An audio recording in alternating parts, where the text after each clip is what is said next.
A brilliant neuroscientist turns into a powerful mind-control villain, the Mad Hatter, origin explained. The DC universe has no dearth of unique and deranged villains, as Gotham is littered with foes of all forms, shapes and sizes, and today we'll take a look at the whimsical and quite frankly insane Mad Hatter. Jervis Tetch, often known as the Mad Hatter, is a supervillain who frequently appears in DC Comics as a foe of the superhero Batman. He is based on the Hatter from Lewis Carroll's classic Alice's Adventures in Wonderland, a character who is frequently referred to as the Mad Hatter in Carroll's adaptations. The Mad Hatter is portrayed as a scientist who develops and employs sophisticated mind control gadgets to affect and manipulate his victims' thoughts. He is one of Batman's most enduring foes, and he is a member of the Rogues Gallery, a group of antagonists who make up Batman's Rogues Gallery. The Mad Hatter has been adapted into a variety of media, including feature films, comics, television programs, and video games. Oh, Batman! Allay your fears, prick up your ears. The Mad Hatter originally appeared in Batman 49, created by Bill Finger and Lou Schwartz in October 1948.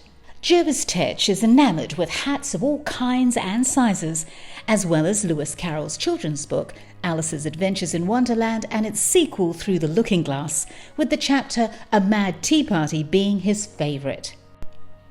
Jervis is obsessive-compulsive and delusional, according to Dr. Ballock of Arkham Asylum. Because he has an infantile self-image, he identifies with children rather than adults. Oh, and he's also a genius. Before we go into our explanation, we have a very small request. If you like our content, please support us by subscribing to our channel. This is a small click for you, but for us, it means a lot. Thank you. Let's begin. My childhood, it seems those near suicides had a run-in with a self-styled Mad Hatter. Mad Hatter origin explored. Jervis Tetch, often known as the Mad Hatter, is a villain who frequently appears as a Batman foe. He's a criminal with mind-controlling technology who dresses up as the character from Lewis Carroll's Alice in Wonderland.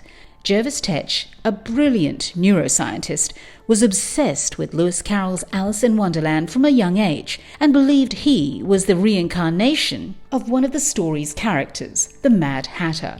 He dresses up as the Mad Hatter from Alice's Adventures in Wonderland, as his criminal moniker suggests, and is quite literally as mad as the Hatter.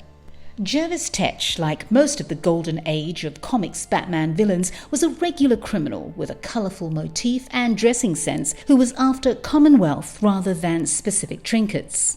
8 years later, in Detective Comics 230, a completely different Mad Hatter appeared.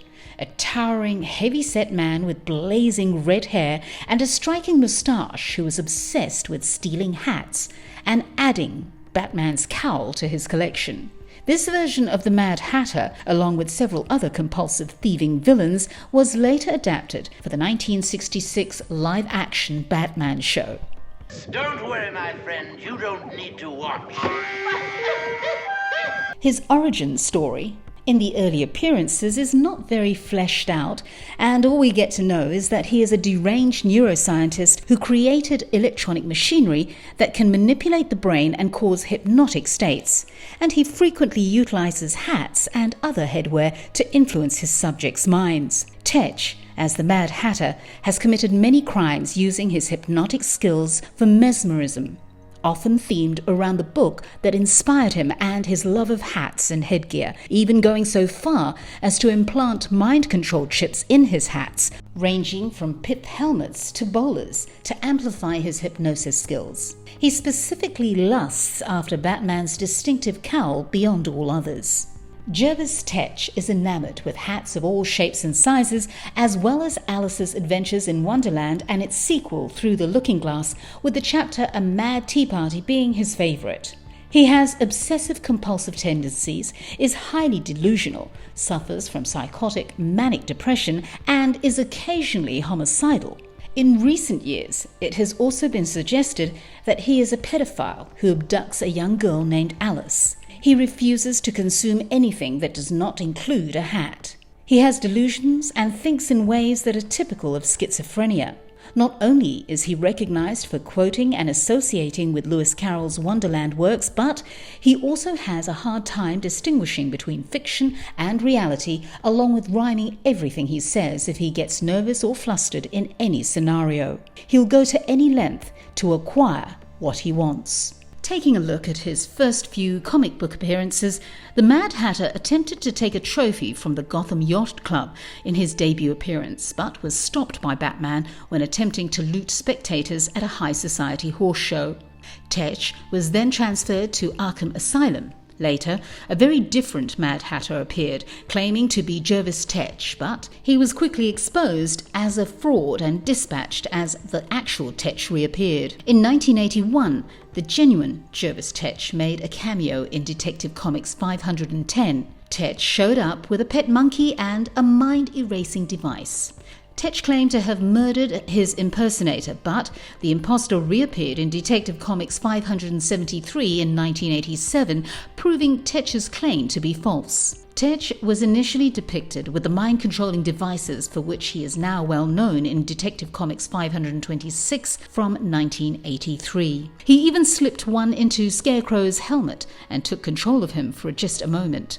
Tetch also appeared to have died under the wheels of a train, which would have been a shame, losing such an iconic Batman villain, but this was shown to be a ruse.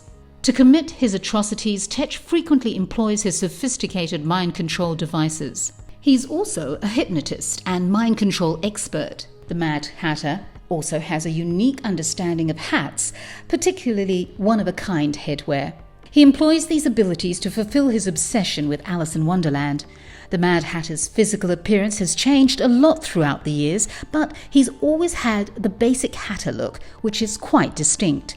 He was a fairly short, chocolate or auburn-haired man when he first appeared. He was shown as being of ordinary height and having blonde hair when he returned in the early 1980s. Later in life, he was once again short, but this time with white hair. Tetch now has red hair just like his doppelganger, although his size and height appear to be inconsistent. A slightly larger head and, more recently, rather large teeth are constants in his representations. Tetch claims to have macrocephaly in the most recent Secret 6, number 6, that dropped in December 2006.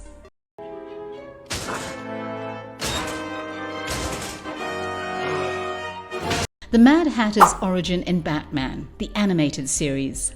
The best villains in Batman's history have developed throughout time, and the Mad Hatter is no exception. However, he is one of the few villains whose changes throughout time were so drastic that they necessitated the development of a new character. The ability to influence other people's thoughts and control minds. The Mad Hatter's most famous feature wasn't established until decades after his debut appearance in the comic books. Jervis Tetch gets what could be considered as his official origin tale in Batman, the animated series episode titled Mad as a Hatter. He was a neuroscientist who used mice to test his mind control technologies. He had feelings for a co-worker called Alice, but being a quiet and socially inept man, he was unable to tell her. When he learned that she and her boyfriend were bickering, he decided to intervene and asked her out. To gain confidence, he dressed up as his favorite character from Alice in Wonderland and used his mind control chips to convince Alice that he was a well-known figure in town. He impressed Alice, and they had a good time on their date.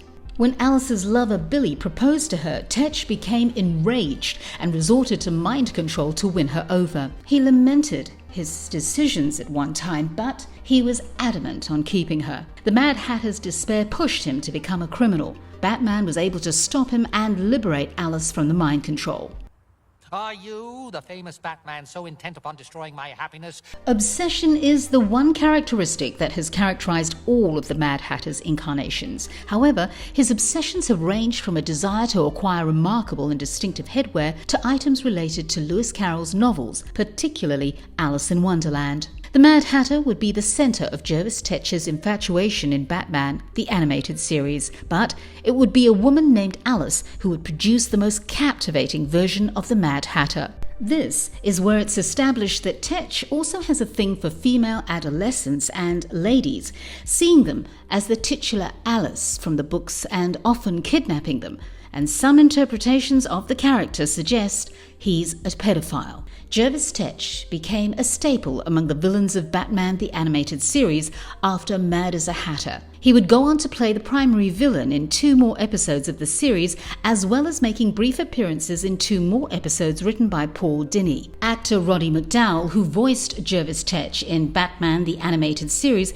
is one reason Dini's Mad Hatter may not have made it into the comics. McDowall was a talented voice actor, and his portrayal of Jervis Tetch, even in the throes of his madness, hinted at the soft-spoken and frequently gentle man he once was. Another problem is that no matter how sympathetic Tetch was, there was no excuse for the lines he broke in his quest to win Alice, and it wasn't compelling enough to merit a major reworking of the character's comic book narrative.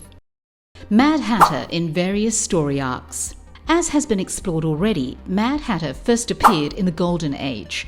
The Mad Hatter began his criminal career by attempting to rob the members of the Gotham Yacht Club, but was prevented by Batman and Vicky Vale, and was taken to a psychiatric facility where he resided for many years. He later reappears in the Silver Age, utterly transformed.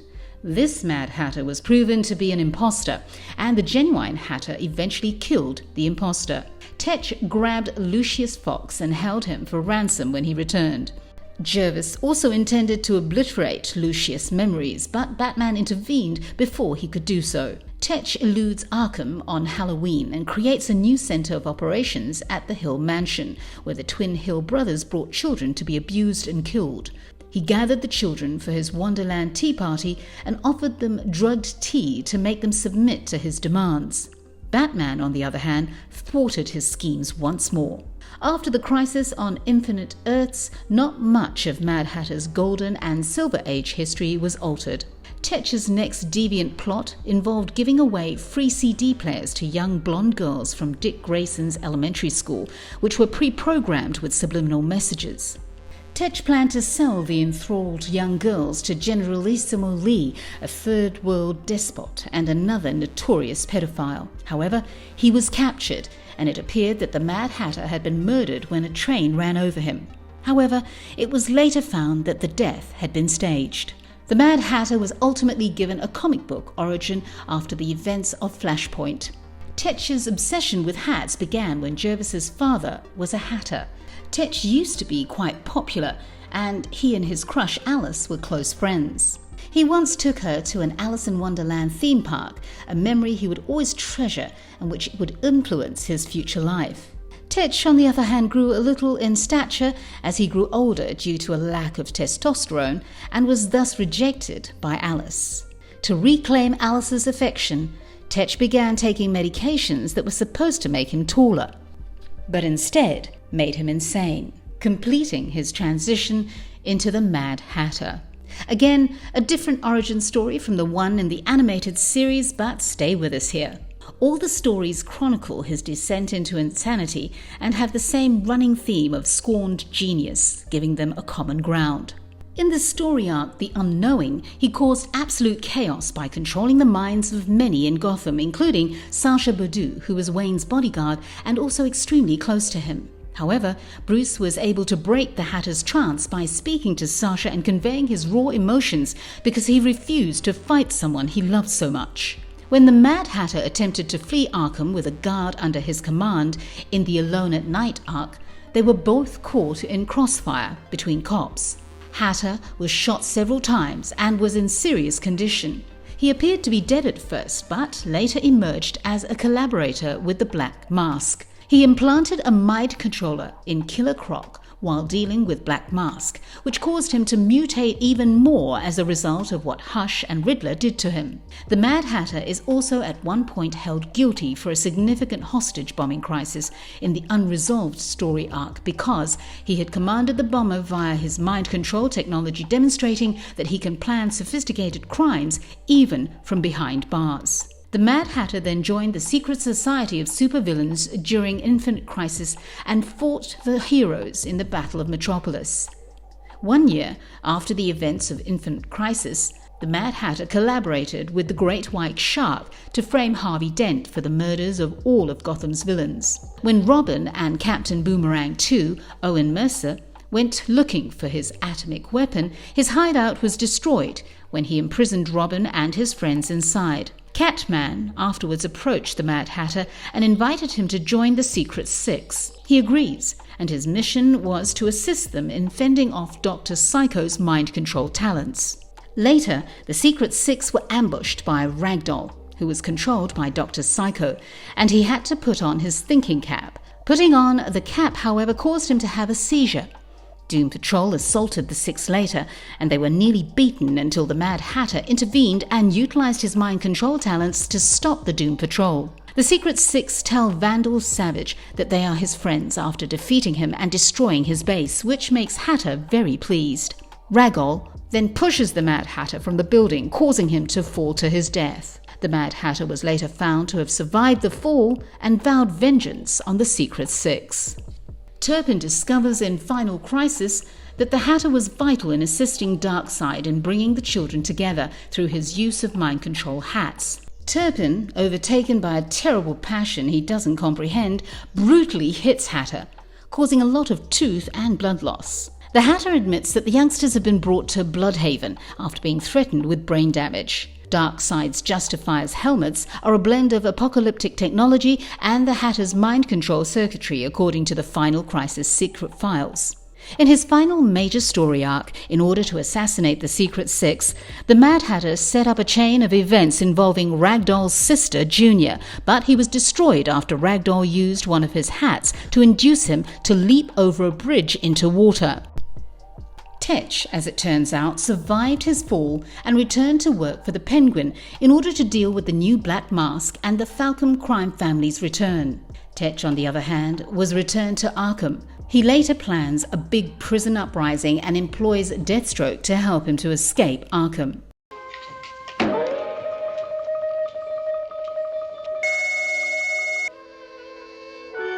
Terrifying versions of Mad Hatter in various forms of media. Actor David Wayne portrayed the Mad Hatter in the 1960 television series Batman. He was modelled on the Mad Hatter from the comic books of the time, who had not yet been exposed as a fraud. His main weapon was a trick top hat with a set of eyeballs hidden within that would spring up and blast a hypnotic beam at his opponent. Lisa, a female associate who worked at a hat shop, was his accomplice. She assisted Tetch in kidnapping her boss, who was one of the jurors who had assisted in his incarceration, as well as the remainder of his efforts to foil Batman and Robin plans.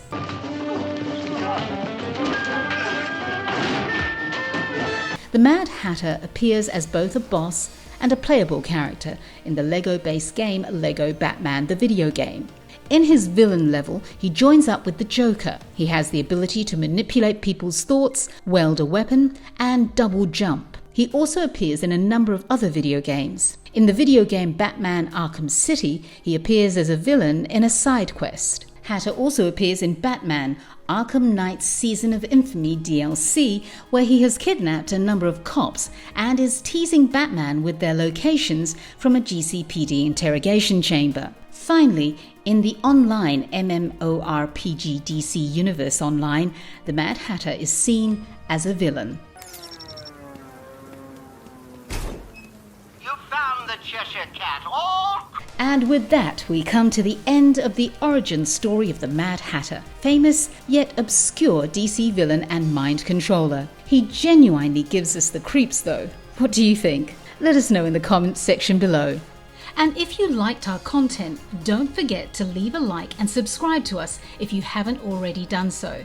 Have a good one and be safe. Thanks everyone. From the Magic Man.